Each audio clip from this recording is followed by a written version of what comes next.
Hi everyone. In this video, I want to expand on chapter 13 of your textbook, which discusses delivery. When the delivery of a speech is not the content of what you're saying, but what your body and your voice are saying. I've broken this lecture video into two parts. One part, I'm going to talk about vocal delivery, which is what your voice is doing. And then the other half is physical delivery, which is what your body is doing. So let's start with vocal delivery. So ordinarily, I will ask my students in class to generate a list of positive and negative characteristics that they can think of when they imagine different types of public speakers. Because whether or not you all have experience yourself speaking in public, you certainly have seen other people speak in public. And I know that because you've been in school for at least 12 years and you've sat and you've watched teachers teach to you all day long, and what they're doing is public speaking. And you've probably also seen people beyond your teachers give speeches, or maybe you watch TED Talks, maybe you watch YouTube videos and you pick up things from there. So you all have some sort of experience with this and you're able to have an idea of what's positive, what's negative. So since you're not all here for me to interact with face to face, I've kind of come up with some of the general responses that students will offer for these positive and negative characteristics. Vocal variety is a positive characteristic for public speaking. And what vocal variety means is that your voice isn't monotone. So I guess monotone would be the sort of paired opposite negative characteristic that goes along with vocal variety. So you don't want to have just one single tone that sounds like a robot, because that can be very boring for the audience to listen to, and also you sound sort of inhuman. All right, so instead you want to have different levels in your voice. It's good to show emotion through your voice. I think some people think it's bad to show emotion when you're public speaking, but that's actually not true. Audiences do enjoy seeing emotion on the face of a speaker and also hearing it in their voice. And the key way that they hear it is through vocal variety. So vocal variety can have a lot to do with, the different tones of your voice, the changes there, but it can also have a lot to do with you changing up how fast or slow you talk as well. And we'll come back to how fast or slow that you speak in just a minute. So that's one element of vocal variety, is having different tones. And when I grade your speech, another thing that I'm looking for under the vocal variety category is, do you speak with conviction? So when a speaker speaks with conviction, they really sound like they believe exactly what they're saying. They don't sound like they're asking permission to talk. They don't sound really timid, and their voice doesn't go up at the end of every sentence like they're asking a question when they're not really asking a question. So that's another element that I consider along with vocal variety, is speaking with conviction. So someone could have a sort of monotone voice where they don't have a lot of emotion, but they could still be speaking with conviction. And ideally, you want to have both. Let's go to rate. As I said, rate is how fast or slow you speak. You can break it down into words per minute if you'd like. And obviously, you don't want to speak too fast or too slow. You don't want to speak so fast that the audience can't enjoy what you're saying. And I often say that to students when I give them feedback. Slow down, let the audience enjoy what you're saying. You're just rushing right through it. It can also be that not just that they can't enjoy it, but also that they don't have the time between thoughts to absorb and retain what you're saying, because it's going so fast their brain isn't able to absorb it. Especially when you're talking about complex issues or new ideas that the audience is pretty unfamiliar with, sometimes it's helpful to slow down your rate so that everything can really kind of absorb for them. So you don't want to talk too fast. You also don't want to talk so slow. Now, I know I just said speaking slowly can be useful, especially if the content is something that's new to the audience. But of course, you don't want to go so slow because that can, if a speaker speaks too slow, it can take away the energy of the speech. It can kind of leave the audience feeling drained, tired, or even bored. So you want to have a nice balance and a nice even or middle rate, not too fast or too slow. However, you can speed up and slow down at different points in your speech in order to convey certain emotions, if you like. So you might speak faster, increase your rate to show passion and urgency or excitement and emotion. You might slow down, as I said earlier, to show the audience that something is sad or very important, very grave, or serious. If you want to show that you're confused, you would slow down. And as I said, when you're introducing new or complex ideas. So remember that rate is its own thing, but it can also contribute to vocal variety. I'm going to show you a video in just a moment on rate. Pauses. I've got rate and pauses in the middle because neither one is necessarily good or bad, right? Rate is just a neutral term for if you're fast or you're slow. For pauses, well, sometimes pausing is a good thing and other times pausing is a bad thing. Pauses are a good thing when speakers use them at the end of sentences or at the end of thought units. And that helps the audience to allow the information to sink in better. It just gives them a breath before you move on to the next new idea. And it makes the speaker themselves seem like they're comfortable and they're not trying to rush. So sometimes, even if you have a fast rate, like I'm talking pretty fast right now, but you pause in between thought units and then you pick up your rate as you start going, then that can still give a sense of liveliness, but it also helps the audience to retain the information. So the simplest rule is pausing between thought units is a good thing. Now, pausing can be a bad thing when you are pausing not in between thought units, but in the middle of thought units. So when you're in the middle of a sentence and you have to have a long, awkward pause, obviously that's something that you'd want to avoid. However, even though you want to avoid long, awkward pauses, I would also like to sort of give you an insider tip that sometimes in the beginning, when you're up there speaking, and maybe you need to pause to collect your thoughts, or maybe you just, have a little brain hiccup or whatever, it can feel like to you, the speaker, that the pause is extremely long and everyone's just staring at you, waiting and waiting and waiting. But in reality, it might not even be that long of a pause.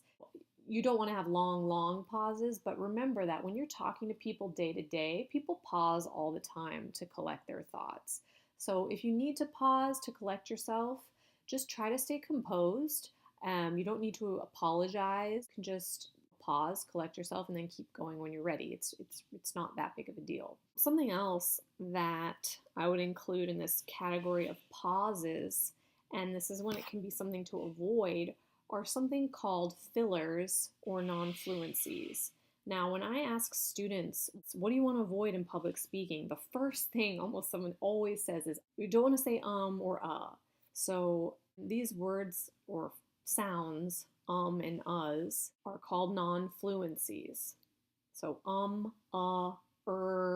any kind of noise that you make in between actual words to take up time, those are called non-fluencies. They're not even real words. Along with non-fluencies are fillers, and fillers, they're pretty much the same thing, except I suppose a filler is an actual word, but you're not using it as any way to add to content. A common filler would be so or and, saying so and like. That's another one. That's kind of one of my choice fillers is and speakers just sort of throw them in there in between sentences as a way to take up time or collect themselves, or who knows, but students will always say, oh, you want to avoid saying and and that is true. I do want to say though, you don't need to obsess about eliminating fillers from your speech. As long as they're not excessive, then it's not too big of a deal. In a perfect world, you wouldn't have any, but it's a very hard thing to totally get rid of. And I like to sort of remind students, you don't need to obsess about that one. Do your best, and if it's excessive, I'm going to let you know. While we're talking about vocal variety, rate, and fillers, I wanted to let you guys know that there is an app, a free app called Orai, Orai, and you can record yourself speaking, and the app, when you're done speaking, will tell you how many fillers you had. It will tell you what your rate is, your words per minute, and it will also give you some gauge of your vocal variety. So it's a really cool app, and it's free, and I certainly recommend it to each of you. When you're rehearsing your speech and you want to know how you sound, that's a great tool to use. Okay, volume or projection is another one. And I would tell students, obviously you don't want to be too quiet and you don't want to be too loud. You want to have strike a good middle ground volume. But there's two things I want to say about volume. One is almost always students are too quiet. I rarely have students where I tell them that you need to be, you're being too loud and you need to be more quiet. That almost never happens. And the reason for that is when you're giving a speech, you can actually speak louder than you need to, than to just simply be heard. You can bump it up a little bit and be even louder. And it actually has a positive effect on the speech. It sort of shows you as someone who's more confident, someone who's in control of the situation, and sort of an authority figure. That's one way that being louder can do those things. So when I'm speaking to my class, when I teach every day, I actually talk quite a bit louder than I need to. I'm not yelling or hurting anyone's ears, but it does keep the audience engaged more. So what I tell my students is always, always push to be louder. Be the one student that I need to tell to be more quiet, because you'd be surprised at how loud you can get, and it feels like you're yelling, but you're really not. So always push your volume. So that's one thing I want to say is try to push your volume, push, push, push. And then another thing, which is kind of odd and interesting for this online class, is that when I'm grading you for volume, a lot of it has to just do with the recording. So if I can't hear you in your speech, and maybe you were talking at a totally appropriate volume in the actual speaking experience, but if through the recording I can't hear you, then you're going to get marked down on volume. And that may not seem fair because it's not your fault, but we've got to make sure that I can hear you when I'm grading your speech. So again, this is why it's really important to do a test run speech. You don't have to do the whole thing, but maybe do a minute or two of it just to make sure that when you go to play back the video that you're actually being loud enough. Fluid delivery versus stilted delivery. So I'm going to start with the stilted, which is the negative of the pair. This is an example of a stilted delivery. It's when the speaker chunks up words together and then pauses in between them for a long time and then chunks up some more words and releases them. So you can hear the way I just sort of said that sentence is that it doesn't sound fluid, it doesn't flow, it feels like a bunch of things chunked together, spat out, pause, a bunch of things chunked together, spat out, pause. So you want to have a more fluid, just think of like a ribbon flowing in space. That's kind of how you want your words to sound, very fluid and flowing. And then articulation versus mumbling. Mumbling happens when a speaker doesn't move their mouth up and down or side to side enough when they open their mouth to speak. So you can stretch out your mouth and practice your articulation by rehearsing your speech with a pen in your mouth. And I know it sort of sounds funny, it sounds ridiculous, but it really forces you to open your mouth very wide and very tall. Mumbling is when you don't do that. When you're not articulate and you're not making each word sound really sharp, it can be hard for the audience to understand you, and it can also seem like a lack of confidence. Sometimes too, people will, it's not quite mumbling, but it's students will, the ends of their words, they'll sort of drop off in volume at the end of a word or the end of a sentence, and it'll be habitual. So it'll be kind of hard to hear that the end of the last word or that last sentence. That's not quite mumbling, but it can kind of sound like the same thing.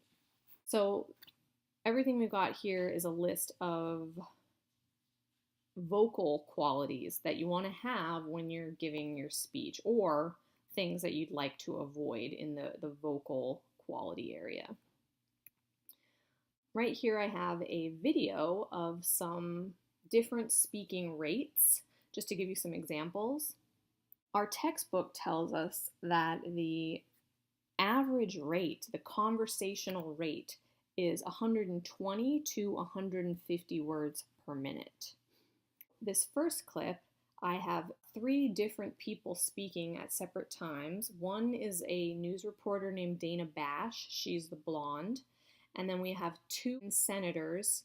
Senators Susan Collins, who you can see face right here, and then also Senator Lisa Murkowski. Now, the news reporter, Dana Bash, the blonde woman, has a pretty fast rate. It's too fast. All right, she's speaking at 170 words per minute. And then Senator Collins, who we're seeing right now, has a really slow rate. So she speaks at about 110 words per minute. And then the other senator, Murkowski, she speaks at 117. So I would say the reporter, Dana Bash, the blonde, she's going too fast. This woman is too slow. And then the other senator, she's kind of almost in that conversational range. And is it hard at that point? You ran on repealing Obamacare. This is the time. The bell's ringing. Go.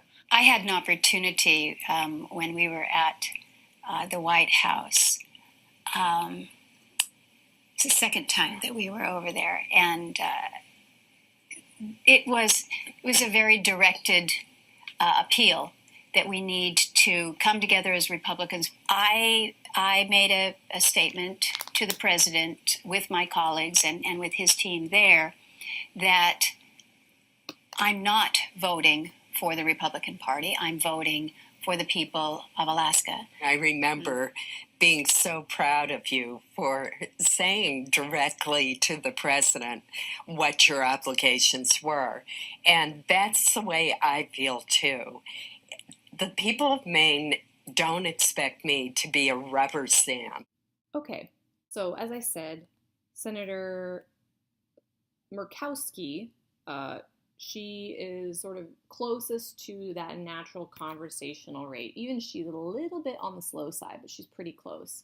A couple other tips for vocal delivery is never chew gum, ever, ever, ever when you speak. You know, it's just gross. No one wants to see what's inside of your mouth. It's like chewing your food in front of them, right? So on the one hand, it's just a kind of a gross thing for the audience to see.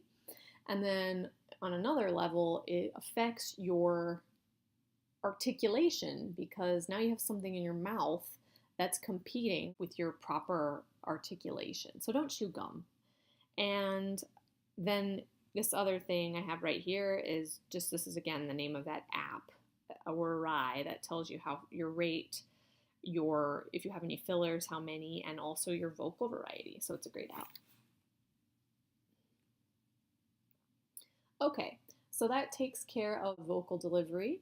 And next I want to talk about physical delivery. So when I ask students, what do you want to do? What's a good thing to do when you're speaking for physical stuff? And students always say, look confident. And when they say look confident, I say, well, what do you mean by that? How do you look confident? And sometimes that leaves students scratching their head. Well, I don't know, you just do. And if I can translate for them, my quickest advice for looking confident is to make yourself bigger. That's how you look confident, is being bigger.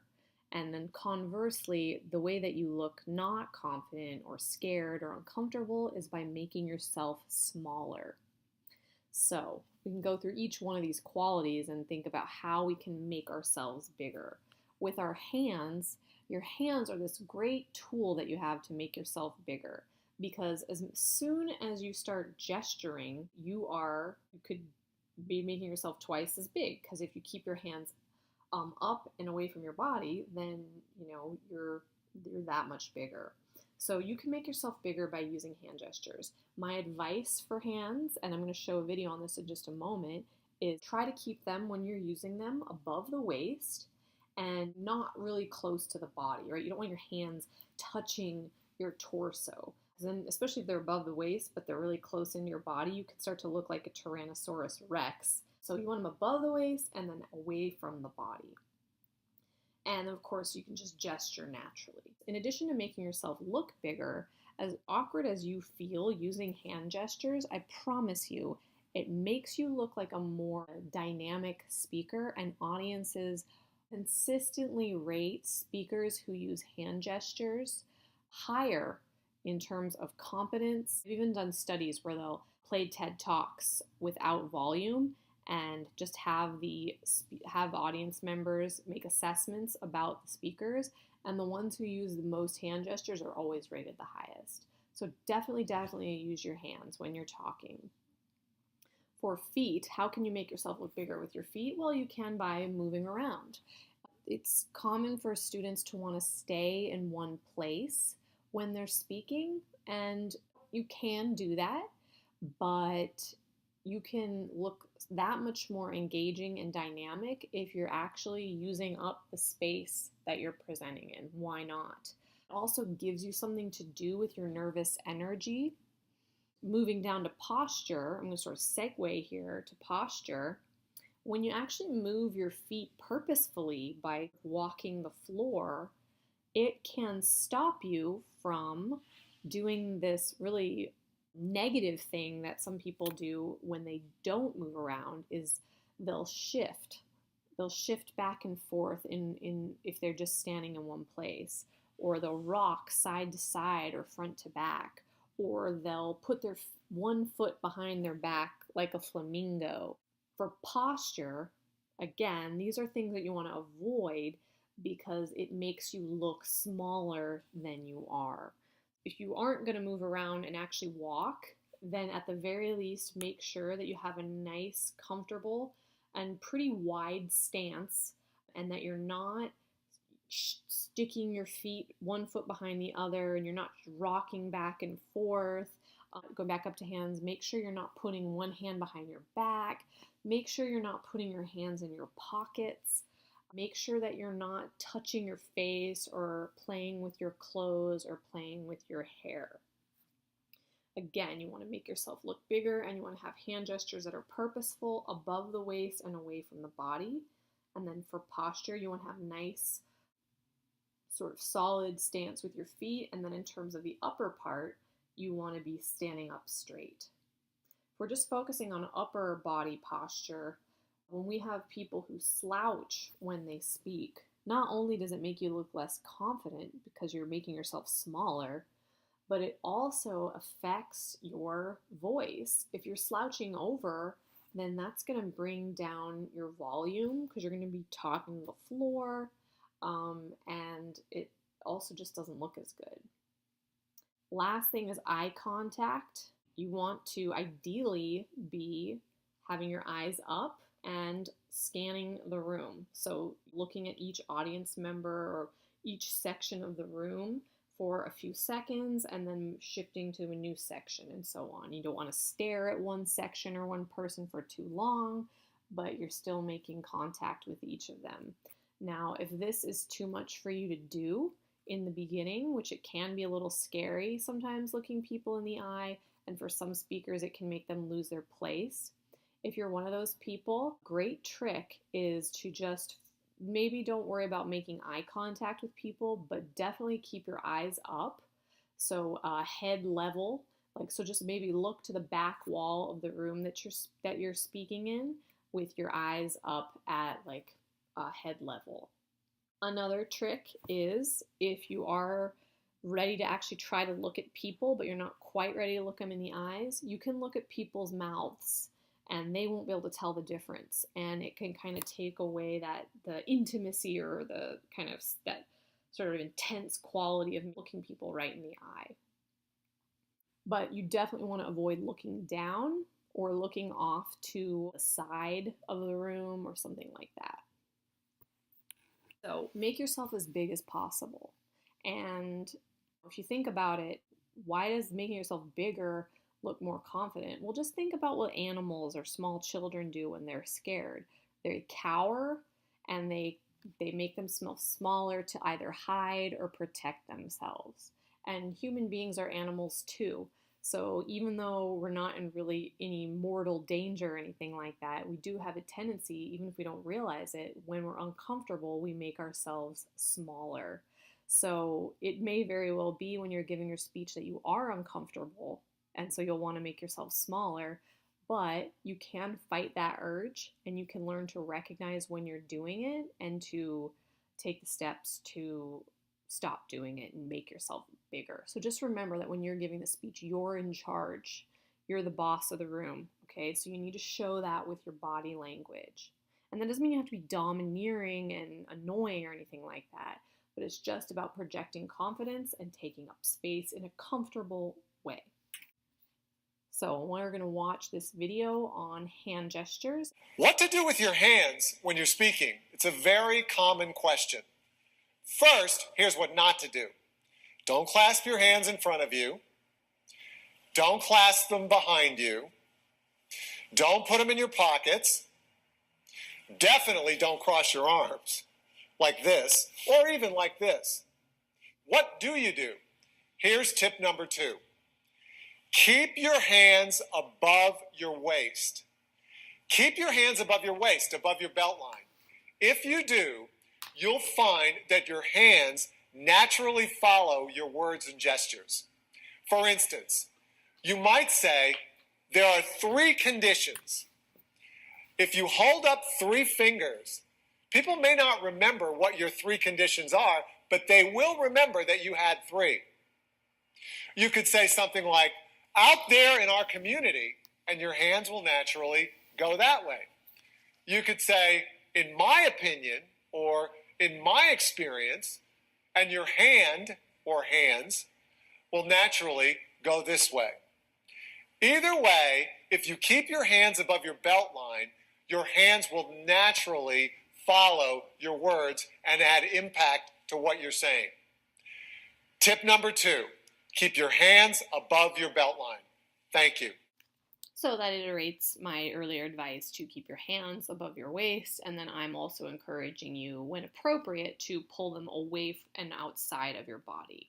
With this example of this video, you can see in terms of volume or projection that this gentleman is speaking pretty loudly, actually, and he doesn't need to be speaking that loudly, right? But there's nothing wrong with his projection. He was speaking in a very loud way, and he also had a mic on, but it didn't come off as too loud. It came across as him being really confident and that he was a leader and that he had the authority to speak loud. So again, you can really push yourself a lot further than you think you can with your volume. Okay, just a couple other tips before I close out this video. When you're speaking, always avoid wearing hats. Sometimes some people wear hats every day and it's just a normal part of their dress. So I understand, but the thing is, your face is this wonderfully expressive tool that you have as a speaker, and in terms of eye contact and looking people and looking at your audience, when you're wearing a hat, your face is shadowed and your eyes are shadowed. So even if you're looking at them, it can be hard for them to see your eyes. You build trust with your audience is through eye contact.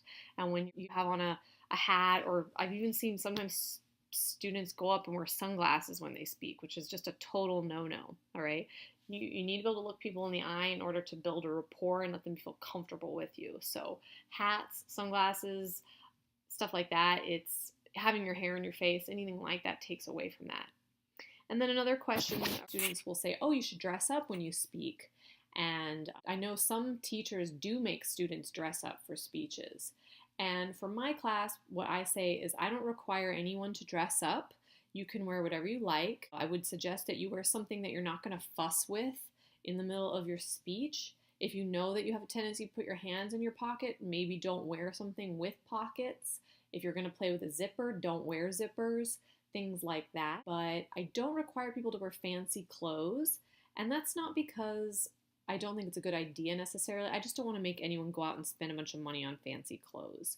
However, I do want to let you know once you leave the class that study after study shows that audiences do pay attention to what speakers are wearing and that they do make judgments based on their clothing. So if you want to play the safest bet when you go off and leave this class and you need to speak in front of a group of people you don't know very well, I would say it's better to be overdressed than underdressed, because it does have an effect on how the audience perceives you. But for our class, that's not something I'm worried about. It's totally your call on how you want to dress. Okay, I'm going to close out the video on delivery, and I'll see you in the next one.